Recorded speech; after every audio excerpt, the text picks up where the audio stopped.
Shalom shalom bene data, ndashima Imana ku bitangaza yankoreye. Nari mfite ikibazo maranye imyaka myinshi guhera 2011 ariko nazi ko ari uburwayi. Aho namenyeye kanguka 2019 ko nayimenye 2019 mu kwezi kwa gatandatu. Ariko bari barayimaye imbere 2018 nkajya nayitaho kubera uburwayi bwinshi nabaga mfite, nkumva ari nk'ibintu by'inzaduka nk'ibiri hanze aha simbyiteho. Umuntu wayimaye akomeza kumbwira ati ariko wagiye wumva kanguka kuzakira. Nari mfite uburwayi bw'umutwe bukomeye, ariko icyo nshaka gushima hagati aho muri ubwo burwayi mfite bw'umutwe nagiraga ibindi bintu ku ruhande byo kumva mfite ubwoba mu mutima utera cyane, ariko nkagira ikibazo gikomeye. Noneho kugira ngo ngewe icyo kintu gikire nari mfite mu mutima, nagiraga ikibazo cyo gutinya imvura yabikubye, nkagira ubwoba bwinshi, nkumva mbuza amahoro, nkabura aho mwirwa mu nzu, nkumva inzimbanye nini, najya hanze narebe ukuntu imvura ikubye ubwoba bukanyica umutima ugatera, nkajya mu nzu nkabura icyo mfata n'icyo ndeka mw'abana umwe. Imvura yaragwaga ikajya guhita nakira umuntu nashize, nkatinya kubibwira abantu n'abo mu rugo tubanye, nkaceceka, ariko nkavuga nti wenda bizashira. Noneho nkajya numva intahe z'abantu. Umunsi umwe umuntu w'umugabo aza gutanga ubuhamya avuga ukuntu yakize ibyo bintu, nawe ngo yari abirwaye, ngo imvura yagwa akagira ubwoba umutima ugatera. Mpita mvuga nti burya ni hari abantu bafite ikibazo nk'icyanjye. Ariko umukozi w'Imana ajyaga asenga akavuga ngo hari umuntu ngo ukize ubwoba nko kugenda mu ndege, ngo kugenda mu modoka, ngo kumva ari mu nzira akagira ubwoba. Nabyumva nka bene ibi bintu ni uburwayi, nanjye biriya byo gutinya imvura birashoboka. Rero icyo nshima Imana, mu by'ukuri ndashima Imana ko yanyijije icyo kintu. Imvura ajya kugwa nkahangayika, nkabura amahoro, nkumva ndifuza igihe cy'izuba ngo rihore riva, ariko imvura yajya kugwa nkamererwa nabi. Ndashima Imana yo mu ijuru ko yankuyeho icyo kintu. Ubu imvura ijya kugwa nkumva mfite amahoro muri njye, nkatuza, ikagwa igahita, nkumva nta kibazo. Akundi yaragwaga nkahagarara nkahangayika, yaba irimo inkuba nkumva mbuza amahoro. Ndashima Imana yuko muri kanguka nkumva ibintu byinshi byagiye bimbohora. Mu by'ukuri ni ukuri ndagushimira umukozi w'Imana, uradufasha. Numvaga ibyo bintu nabikira, urumva guhera 2011 mbirwaye, nabikize ejo bundi mu kwezi kwa 9 imvura itangiye kugwa. Ndavuga ngo nzashima Imana, ntago ndindiriye ngo igihe gishire, kuko urumva mu kwezi kwa 9 ubu dufite mu kwezi hafi kwa 11 kugiye kugera, narongera gutinya imvura. Rero ntago nakwihererana iyo nahe. Ndashimye n'undi muntu waba afite ikibazo nk'icyo cyanjye yumvaga ahorana ubwo bwoba.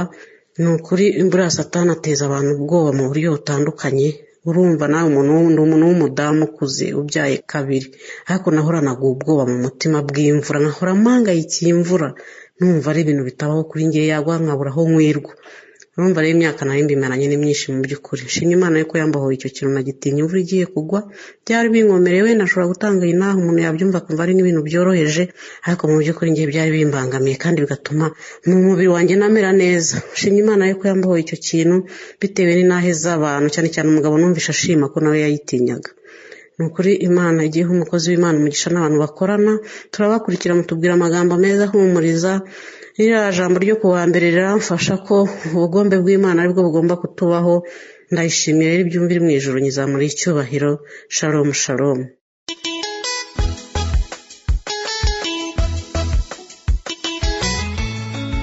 Shalom shalom, bakozi b'Imana ndabaramukije, ndabifuriza umunsi mwiza. Nanjye nashaka gushinga inaye yanje. Jewe kuva naramenya kanguka, nari umuntu wakora ibyaha bitandukanye, nari umuntu nari mfise kumva ashaka kwibera mu by'isi cyane, na cyane cyane ko jewe nsanzwe ndi umukozi wo mu nzu. Nakunda ibintu byo kugavura, kubesha, kunywa inzoga. Ariko kuva namenya kanguka nagenda ahinduka, ibyo byaha byo kugavura birahera, kunywa inzoga byaraheze. Mbese ubu sigaye numva ndi umuntu abohotse, sigaye numva ndi umuntu ufise inyota nyinshi yo kuguma hafi y'ijambo ry'Imana. Ubu ndashima Imana cyane, yarangiriye neza. Nabwira n'abandi bose ariko barumvise inaye yanje bagire umutima cyane wo kwegera ijambo ry'Imana, kuma bumviriza ijambo ry'Imana jewe nico cankuyeyo nakuma numviriza abakozi b'Imana numviriza amajambo umukozi w'Imana atubwira numviriza intahe nanduka ibintu byose biramvamo ndakira ndabohoka ubu numva meze neza cyane shima Imana yo mu ijuru shalom shalom.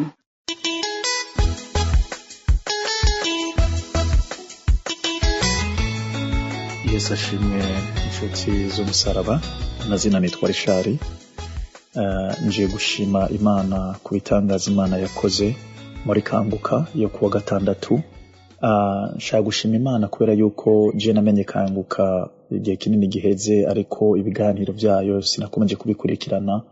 Muri jewe nari mfise gushidikanya numva yuko ntarinze kurambikwaho ibiganza ntashobora kubona impinduka mu buzima bwanje, niko ukwizera kwanje kwambwira. Rero nagerageje kurondera umukozi w'Imana Chris Ndikumana, ndamurondera kuri WhatsApp, ndamurondera ku nimero zose zishoboka, numva yuko peut-être ansengeye kuri telefone nobona impinduka mu buzima bwanje, kuko icyo gihe nari mboshe n'impwemu ya depression, n'impwemu ya mu Cyongereza tuyita ngo anxiety, nibaza ko mu Gifaransa ari anxiété sociale. Rero icyo gihe vraiment nari ndemerewe, ndushe, numva mbabaye kabisa, numva nugarijwe, kandi mbona atabutabazi atakuntu ashobora kuva muri icyo kibazo ntarinze gusengerwa. Rero numva yuko nkeneye deliverance. Nari mboshwe n'impwemu nayo nyene y'ubusambanyi, kandi nari nubatse nkasambana nkaja mu vyaha byo kwikinisha, ivyaha by'amapornografi, ndamboshwe n'ujya mugore wa nijoro Marie de nuit. Ndi mu bibazo nyene bikomeye cyane, vraiment narisonzesheje, nararondeye Imana, ariko igihe cyose ngerageza nkongera nkagwa nkavyuka nkagwa nkavyuka. Rero mu myizerere yanje numva yuko bizosaba yuko ndambikwaho ibiganza, gusengerwa, kugira ngo mbashe kubona ko nokira nkabohoka. Rero rimwe niho natangiye kumva inyigisho z'umukozi w'Imana yigisha avuga ngo kwidodomba n'icaha ni umuvumo. Avuga ukuntu umuntu naho yaba atarabona igisubizo c'ivyifuzo vyiwe, uba mu gushima Imana, ugatangira gushima Imana nk'uwabibonye. Ntangira ro kwizera Imana, ntangira gushima Imana, nanje ntangira kuza ndasenga amasengesho yo gushima, nkavuga nti Imana warakoze kwambohoye n'izi impwemu y'ubusambanyi, impwemu ya pornography, impwemu ya depression, société anxiety. Hama rero mu vy'ukuri nkomeza kwizera. Rero niho natangiye gutangira kumva Kanguka, ntangiye kumva Kanguka, ntangira kumva ibishinga ntaye by'abandi, ukuntu Imana yagiye babohora abari bagwaye diabete, nanje nari ngwaye diabete, bari bafise ibibazo umugera wa sida, abavyeyi batavyara. Rero ntangira kwizera, nanje ntangira kwizera, ntangira kuza ndasengana n'umukozi w'Imana, yavuga ati fata hano ngafata hano. Hanyuma kandi nkavuga nti Imana ndinzeye ko masengesho umukozi wari kwarasenga nanje nahundi ashobora kongeraho, kuko nimba yarageze ku bandi bakabohoka nanje ashobora kubohoka. Rero ntangira gusengana n'umukozi w'Imana. Icyo gihe natewe n'impwemu giturumbuka, nari nsengeye umuntu yari afise impwemu yo gushaka kwiyahura, maze kumusengera aca ntegwa n'impwemu y'urupfu. Ntangira gutegwa n'ubwoba, nkumva umutima wanje uragize ubwoba bwinshi cyane, nkumva amajwi y'abadayimoni avugira mu mutwe wanje ko ngiye gupfa. Nyine nkumva ko mu mutima wanje mpahamutse cyane, ngahamuka muri jewe. Icyo gihe rero rimwe niho nariko ndasenga n'umukozi w'Imana, aravuga ati hari umuntu afise ubwoba, ati no kuzimya itara bikamunanira, atakira kubohoka. Icyo gihe arabivuga, amaze kubivuga iyo mpwemu muri iryo joro ntivyaciye biba, ariko umunsi ukwirikiraho nari ku kazi, hari kuwa Mungu, narumvise kabisa ko iyo migozi cikaguritse kabisa, vraiment ndumva ko cikaguritse, ndumva ko mbohotse kuri ico kintu. Hanyuma ntangira gushima Imana. Hanyuma indwi kwirikiraho nanaboshwe n'ikintu cyaza mu bwonko bw'iwanje, kigafata ubwonko kanteranye n'ivyiyumviro byinshi cyane, nkumva mfise amadute muri jewe, nkumva ubwonko bwanje buraboshwe, nkumva ivyiyumviro si vyiza cyabisa muri jewe, nkaribwa umutwe kabisa. Niho mu yindi Kanguka nyine ku gatandatu yavuze ngo hari umuntu ngo afise ikibazo cyo muri cerveau, ngo ariko arasenga ngo Imana ngo iramubohoye. Akimara kubivuga no kuri naciye mbohoka, ndabohoka kuri ico kintu. Urumva Imana yambohoye kuri iyo mpwemu y'ubusambanyi, yo kwikinisha, yo kwisambanya, ariyo na Marie de nuit, na depression. Imana imbohora no kumwemo yiyo yinuze y'urupfu, y'ubwoba bw'urupfu. Kandi Imana imbohora no kuri ico kintu cyaboha cerveau yanje, nkumva nacanganyikiwe nk'umuntu, kuko narategwa nkumva umenga ngiye gusara mu bwonko, ndi kubwinki bwanje bwambwira. Ariko Imana iza gukora ivyo igitangaza mukozi Imana amaze kubivuga ndaboka kuri ico kintu servo yanje banzima ibintu bija mu murongo mwiza kabisa ntangira kugira ivyumviro vyiza ubwoba buragenda. Ikindi yaherejeho muri Kanguka kandi kurikirana agiye mbona ibitangaza nyene burindwi aravuga ati hari umuntu afise ikibazo c'umugongo wakiriye gukira. Rero nari mfashe umugongo nari maranye hafi nibaza hafi umwaka ndibaza kuryama mvunika kwihindukiza nkavunika no kuri uyu mugongo nawo warakize. Rero ndashimiye Imana. Rero numvise amashimwe ntaho yagumana umutima wanje navuze nti reka nshime nkuko abandi bari kubarashima kugira ngo uwumvize ibishinga ntahe nawe bimufashe bimukomeze mu kwizera. Rero Imana ihezegira umukozi Imana Chris na groupe yose basengana kandi no kuri Imana ikomeze kubongera amavuta no kuri turashimye Imana kuvya Imana yakoze kandi ivyo Imana bakoresheje turizera ko nibirenze nibi Imana izobikora. Yesu abahezegire murakoze.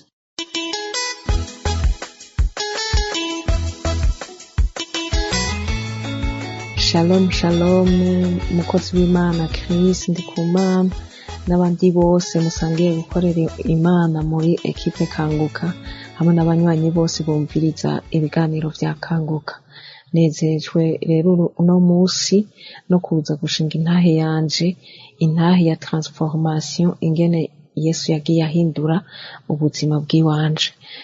Jewe rero muri kahise nari umukobwa atigenza neza mfise ingeso mbi zitandukanye.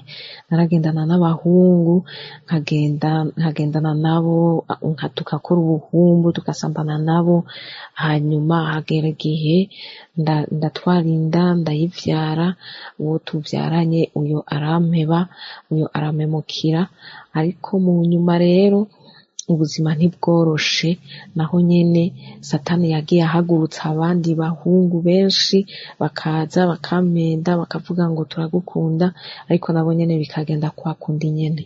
No kuvuga rero yuko naho nyene nagendera muri izo ngeso kubera nta cangira muri jewe, nta kintu na kimwe nari mfise muri jewe kimbuza, nari vide mu bisanzwe umutima wanje, nta jambo ryariyo, nta kintu na kimwe. Kuvuga naratonda kw'isengero nkagenda hanyuma nkataha, no kuvuga kara kamenyero. Ariko rero muri ubwo buhumbu nyene narakoreyemo n'ibindi vyaha, ndatwara inda incuro 2, hanyuma ndagira amavortema je nyene ndavyishakiye, inda 2 ndazikurayo incuro 2 zose, kubera navuga ati none bimaze iki ko n'ubundi araba ariko barakinisha ubuzima bwanje. Niho rero naza kuronka Kanguka, umunywanyi umwe wa Kanguka arambwira ati Kanguka yo gufasha. Mugabo rero igihe nayironka, igihe yayinkonectako sinabifashe au sérieux, narabineglige nkaza ndayifuta ndideconnecta nayo. Mu nyuma ndasubira ndayitora kubera ubuzima ntibworoshe mw'ico gihe maze kugwa mu ivyo vyaha bingana uko nagendera mu bwoba, mbona umengo abantu bose baranzi barambona aho nciye, kamengo abantu bose bonyagiriza, je nyene nkiyagiriza. Ni kuvuga conscience yanje yari iremerewe cane n'ivyo vyaha. Hanyuma rero uko naza ndumviriza ibiganiro maze gufata umurongo wa Kanguka, uko naza ndumviriza ibiganiro niko vyagenda bimfasha, ijambo rikankiza. Sino n'ubundi hampande y'ivyo vyose nari umunyeshavu, akantu gatonya kantuma ndarukira hariya. Jewe nari umunyenzigo, nkagira urwanko, nkabika urwanko, uwo twavyaranye nkamubikira urwanko, nkumva inzigo nyene. Eka nyene nari merewe nabi, nkagira ivyiyumviro bibi gushikaho ntangura kwiyumvira none ubuzima bw'iwanje bumaze iki, nopfuma mpfa nkavaho nyene. Amapense suicidaire aragwira muri jewe, ndumva no kwiyahura, ndumva nyene ubuzima bwanje atagaciro bufise. Mugabo Kanguka ya vendredi yagiye imfasha, hamwe n'iya lendi yagiye imfasha, iz'imisi yose zagiye zimfasha, hamwe n'intahe z'abavukanyi. Nukuri abantu batanga intahe, Imana ibafashe cane, ibakomeze, ibahezagire. Rero Kanguka jewe yagiye imfasha, ihindura mu vyiyumviro vyanje, ntangura kubona ibintu ko nahora ndabibona. umukozi w'Imana agasemerera vendredi akavuga ati ushaka kwakira Yesu niwe atanga ubuzima, ivyo bibazo byose ukuracamo Yesu abifitiye inyishu. Jewe rero nca ndatora irya nimero batanga muri Kanguka, ndapfukama ahantu ndatura ivyaha vyanje, umukozi w'Imana aranyisha, hanyuma aranyihanisha, hanyuma arandungikira n'ubundi butumwa kurya nyene musanzwe mubigenza muri Kanguka. Hanyuma rero ntera mfata umurongo wo guhinduka. Ikintu rero ca mbere nobwira abavukanyi campinduye, narasengeye ikintu ca deconnection n'abagenzi babi, kwitandukanya n'abagenzi babi, kuko jewe n'ahandi nari napfiriye mu gakuku k'abagenzi. Abagenzi twaragendana bakampanura ibi na biriya, mugabo vraiment nta numwe yashobora kunshikana ku Mana. Maze kwihana nkatura, nanje bwira Yesu nti Mana, Yesu ako nsubira muri vya bindi nihanye, ibyo wampaye ni nukuri noba ndiko ndagukengera birengeje, ni kandi hariya muri biriya vyaha kwari gukorera Satani.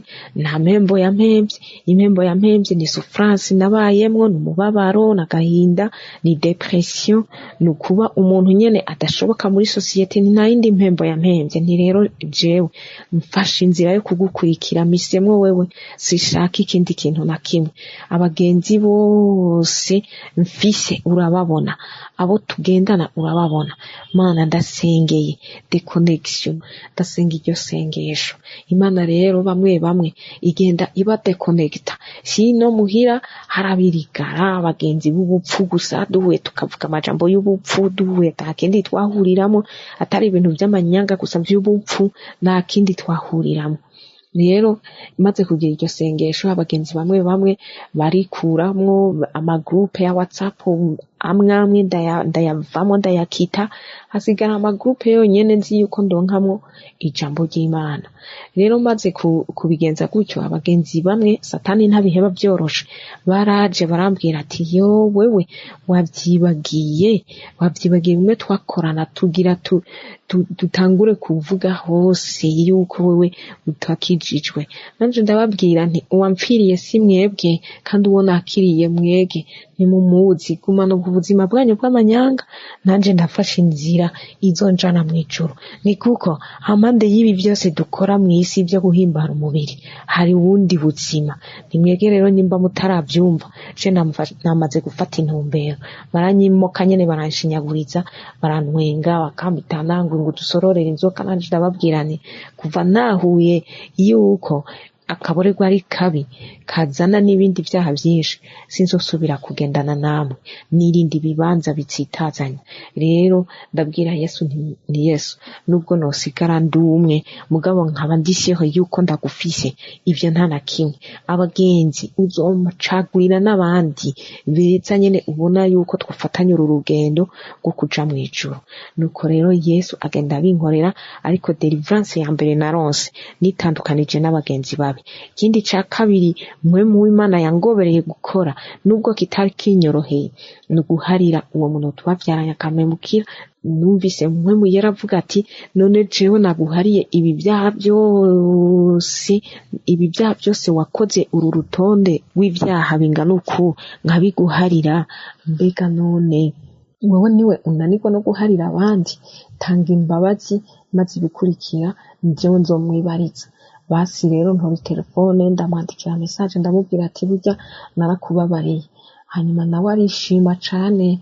Rero ikintu cambohoye ni gutanga imbabazi hamwe no kwitandukanya n'abagenzi babi.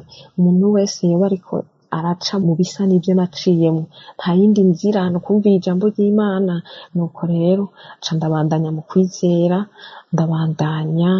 ndabandanya numviriza Kanguka, eka ngenda mpinduka. Hari ibindi bintu nyene jewe nagira byo kwatira attention kugira ngo ninaca hajya abantu bambone bansamarire, nisiga vraiment nk'exagera, nkarenza urugero, maquillage yanje yari irenze.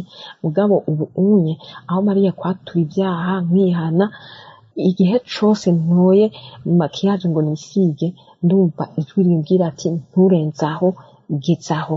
ibyo birahagije. Hariho n'impuzu je nashobora kuva mu gusohoka muri chambre nambaye, hari impuzu usanga zibana cane, izo sinshobora gusohoka mu cumba nazambaye. Iyo ndayambaye nyiraba ndumva ijwi rimvugiramwo ati iyo si impuzu ibereye umwana w'Imana. Mwe mu w'Imana wenyene ni wagenda nkomvenka akambwira ati iyi mpuzu ntibereye umwana w'Imana, impuzu ntibereye uwihanye, iyi mpuzu imeze uku, ntibibereye ko wambara uku, ntibibereye ko wisiga uku. Nanje nkagenda numvira imisi yose ngomba gufata decision kanaka, mbanza gusenga nkabaza Imana, wewe ubivuga kwiki, iyi ngingo ngombe mfate ubivuga kwiki. Ubu ndategura umunsi nkashika ku kazi, abakorege tubanye neza, nayo kare kwari kuryagagurana, sinyihanganira ikintu na kimwe. Uno munsi ndi umuntu anezerewe, mpwe mu Imana yarahinduye umutima wanje, ahari umutima wibuye wakomantaye utumvira, mpwe mu Imana yahashize umutima woroshe.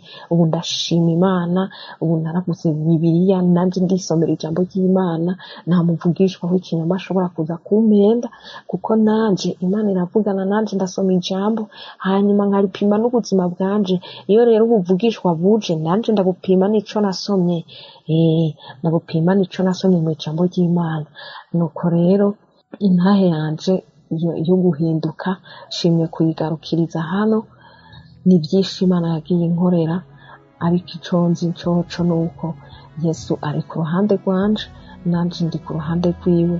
Naramwakiriye kandi sinzomurekura, nama ndamusaba misi yose ngo anzitirire, angumye noye gusubira muri kahise kanje kabi.